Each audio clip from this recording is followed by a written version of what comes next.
Alright, in this video I'm going to show you how I make the scales for these dragons. I use glue all, paper mache clay, and a bowl to mix it up in. It's a pretty simple process really. The paper mache clay is $8.99 at Hobby Lobby, and it's about the same at Michael's too. First thing you want to do is put the paper mache clay into a bowl like so. Doesn't matter how much, I just do them batches at a time. Once you get in a bowl, you need to get out some of the big clumps, just kind of feel around in there and squash all the big pieces. Then I add some glue. It gets almost a half and half mixture, but I just eyeball it at first. See, you can see glue on there. Once you get in there, you just start mixing. I'm speeding this up a little bit as I'm mixing. You just mix it up and then grab the ball out and feel it and see if it feels. So this one feels kind of dry to me. It's too flaky, so I needed a little more glue in this one. So I throw a little more glue in there and start mixing away.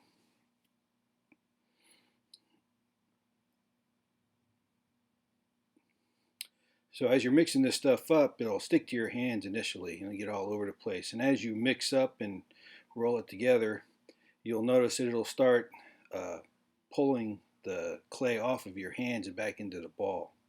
So what you want to do is try to mix it up best you can. If you see any big clumps in there that's not getting mixed well, you just kind of keep pulling it out until it's fully mixed together. Sometimes it'll be too wet and I'll have to throw a little more paper mache clay in there to get it a little drier, but basically once you roll it all out and get it into a ball, you need somewhere to put it. So I usually just use a little plastic container like this, and I stick a damp paper towel in there, a little bit more than damp, almost wet paper towel in there to keep the moisture in there. And wherever it's touching the ball, that part's going to be a little more mushy than every other part. Alright, so I'm going to use these paper mache husks to demonstrate on, and these are some of the tools I use. These are little things I had made out of Sculpting. You just make a ball and then poke holes in it or make some dots on it. These are going to be used for texturing. And these are some sculpting tools, little balls I also use on there. This is a little blade that I'm going to use for cuts in it, and I use this also. I don't think I use it in this demonstration, but I use it on my dragons a lot to move pieces around. First thing I do is get some glue out. So wherever I put these on, they usually do stick, but sometimes they want to fall off, so I paint some glue on wherever I'm going to be sticking scales. And usually where I'm sticking these scales, it's the cloth mache, or it's a paper towel, the blue paper towels I put on here. It's got some texture on it. When I'm sticking it directly onto the paper mache, the paper, it doesn't want to stick very well, but it does stick a lot better to the cloth mache, to the material. It's something that's got a little bit of texture on it other than this paper. So basically you just roll out a scale, flatten it out a little bit, and slap it on there. It's really simple. And the cool part is once you have it on there and you put the texture on it, which to me makes it stand out so much more when you texture each one of these. It's really tedious when you're doing a lot of them, texture in every one of them, but I think in the end it makes a much better dragon. And so on this first one, it's just a flat scale, and on this one, I'm going to make a spike. The other thing, these things make great spikes. You just kind of pinch off a piece and make a cone and stick it on there. And horns and spikes come out really well on this. And when this stuff dries, it is really hard. And I demonstrate that later trying to break one of these, and it's really difficult to break. It's not like Sculpey. Sculpey is a little more fragile than these things are, but this thing dries real hard. So after you put it on there, I just kind of push it down around the edge and put some texture on it and try to make it look nice. I do this on every one of the scales and every one of the horns I put on these dragons. And you just kind of work your way around, make it look nice. The other thing is, if as you hold this clay in your hand and you're working with it, it gets a skin on it and kind of becomes dry. The other thing you use the glue is for is like I need to make I want to make this point a little longer and more pointy. So you just wet your fingers in the glue a little bit, and you can manipulate this clay pretty good. It's the same way with the scales. If your scale is not quite right and you want to move it and adjust it, you just wet it a little bit more, and you can adjust away. The other thing about these scales is once you get them on and they dry, they're very hard to take off. They really stick on there well. I had to remove a couple horns one time, and I had to get the pliers out and rip these things off. They really stick hard. Um, I make a larger scale now. And one of the dragons I had, I made some real large plates on the neck, and then using the next technique, put texture on it. That's the other thing to have next to you is have wet dish towel or a cloth next to you, because sometimes this stuff likes to stick to your fingers, and if you have clay on them already, it'll want to stick, but if you just wipe it off, it's good. And here's a good way of putting texture on them. You just roll your little stamp on it, and it makes some real nice texture, and it really shows up well when you paint these. And when you put your dark wash on it and highlight it, it really makes these scales pop and look nice. And it's not very difficult to do, but it is real tedious doing every single one of these. But as you can see the little bumps, the raised bumps on those. And other than raised bumps, you can use the other tools to make depressions in them. And I do that on a couple of them also. I'm doing one of those now. Of course, you got to remember every time to put your glue on it so that your scale does stay on. And you can get some real cool patterns with these, and I'll show you a video later on how to put together some cool patterns on the neck of the dragon I made, and around the eyes and things like that.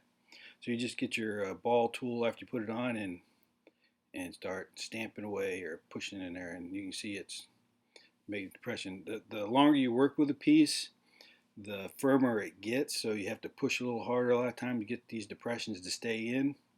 The other thing that's nice about this is when it dries, especially for the spikes, as they dry, they will create their own depressions, because as the moisture comes out of them, they kind of warp and change, and it really makes it look cool.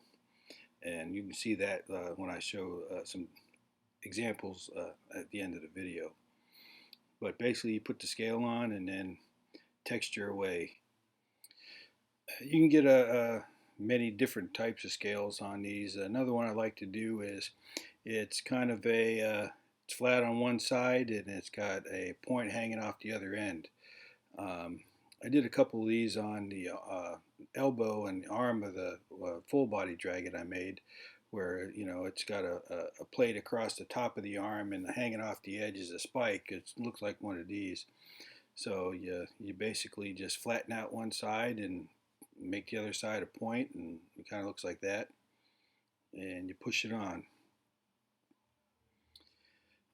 As I said, I had a hard time getting these to stay on here. It works a lot better when you're using the cloth mache. Basically, you just push it on there and shape it. The other thing I like to do is put a ridge in the middle of these by pinching it, but this one didn't want to cooperate very well, but I got kind of a ridge in there. And if you pinch and pull, you can get that spike to either bend up or lay down a little further. Makes it look nice. And then I take this tool, the blade, and then cut into it and give it like a V pattern going down the middle. And if I flip this around, you can kind of see the V pattern and how it came out. And it looks pretty cool. Come out pretty good. But you just got to remember which way that you made your V pattern, because I've done them backward and had to rip the scale off because I didn't notice it till later, where I did a couple of them one way and a couple of them the other way. So you just got to make sure you're doing them the right way.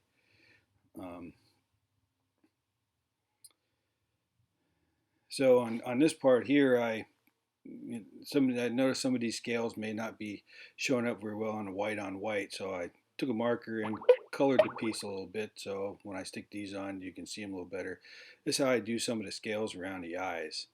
Make a little triangle like so, to where the small part of the triangle is toward the eye, and the bigger part is on the outside, so as it goes around it fills in that space.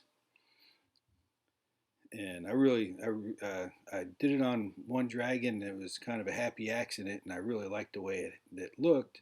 So I've been doing them on pretty much all my dragons now, because I like the way it comes out. It looks really nice. So you basically make a little triangle and you stick in there. So the eyeball would be on the right side of this scale, and of course on every one I put the pattern on there, or put the texture on there, because you don't notice it as you're making it. You can't tell the texture's there, but when you paint it, it really pops and makes it really look nice. So basically, I'm making another triangle and laying it in next to this one. Notice on this one, I did not put glue down in this area. I just kind of stuck them there, and they stay for the most part on these, but sometimes they would fall off if you didn't use the glue. But some of them stick and some of them decide they don't want to stick, so that's why I always use the glue the paint on there. And basically I use that small tool to keep a space in between them, so you stick it on, and sometimes they touch and move together, so I just use a small tool to run a line between them to make sure they're separated. And and you can use those to move them around, or if they're not close enough, you can use your ball tool and squash it down and make it a little closer. Um, these are easy to manipulate once you get them on there, and it really makes it look realistic. So just, I said, it takes a lot of time, but I think it's worth it in the end.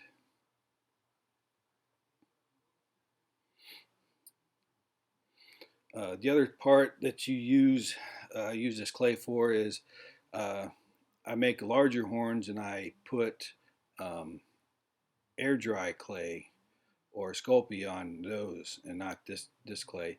This clay is really good, but it doesn't blend together well. So if you're putting multiple pieces on something like a large horn, if I'm putting multiple pieces on it, it doesn't blend together well. So if I want a smooth horn, I would have, you could see the lines where it intersected. It doesn't blend back together real well.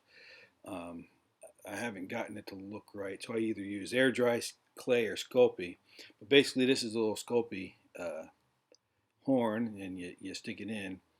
And once you do that, you get out your clay in a little piece, and I basically roll it into a small snake and wrap it around the horn, like so.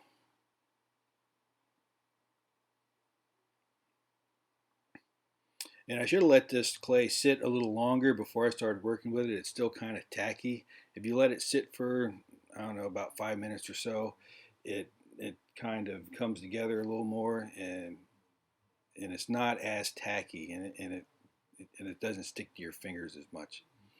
So you basically just wrap it around the horn. You can do this on any size horn. I've done it on the real large horns, and it comes out real well, because when you put the texture on it, you make it look like skin, and it looks nice. I'll show you that next, after I have some examples of done in painted scales. You can see how well they come out. So you basically, after you wrap your horn, you just kind of texture it. And I noticed on the one part here that it's kind of thin, so I just added another piece. So on this, it doesn't really matter if you have a line there, because you're putting texture in there anyway. So on large horns, I guess if I'm going to be texturing the whole thing and making it look torn up, I guess it doesn't matter having lines in it, but I just haven't done that yet. Most of my horns are kind of a little smoother than I wanted them to be with this. So you just kind of push it down, and these really hold the horns in place. I did have to remove a horn once, and to get it off, I had to use a pair of pliers to break this clay up. As I said, it dries rock hard. It's really hard, And here's an example of these are two leftover pieces that I had. And here's me trying to break it. I had a hard time snapping the tip off of it, but eventually it did break off. So it's pretty tough. It'll hold up for a while.